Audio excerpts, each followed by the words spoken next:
சென்னை திருவேற்காடு அருகே கோயில் குளத்தில் மூழ்கி அண்ணன் தம்பி இறந்துள்ளனர். விவரங்களோடு இணைக்கிறார் நம்முடைய செய்தியாளர் சோமசுந்தரம். சோமசுந்தரம், இந்த உயிரிழப்புகள் எப்படி நடந்தன? அபிநயா, திருவேற்காடு அருகே கோவில் குளத்தில் மூழ்கி ஒரே குடும்பத்தைச் சேர்ந்த சிறுவர்களான அண்ணன் தம்பி இருவர் தற்போது இறந்துள்ளனர்.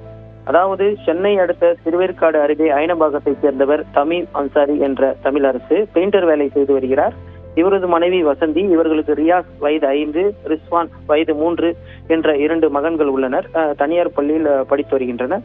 இந்த நிலையில் இன்று பள்ளி விடுமுறை என்ற காரணத்தாலும் பெற்றோர்கள் இருவரும் வேலைக்கு சென்றுள்ளனர். அப்போது வீட்டின் அருகே பொன்னியம்மன் கோவில் குளத்தில் இந்த சிறுவர்கள் விளையாடி கொண்டிருந்ததாக கூறப்படுகிறது.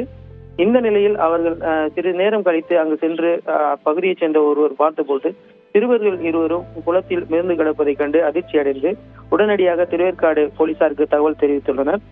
சம்பவ இடத்துக்கு வந்த போலீசார் சிறுவர்களை மீட்டு, அதாவது பொதுமக்கள் உதவியுடன் சிறுவர்களை மீட்டு மருத்துவமனையில் சேர்த்த நிலையில் சிறுவர்கள் இருவர்களும் இறந்ததாக மருத்துவர்கள் தெரிவித்துள்ளனர்.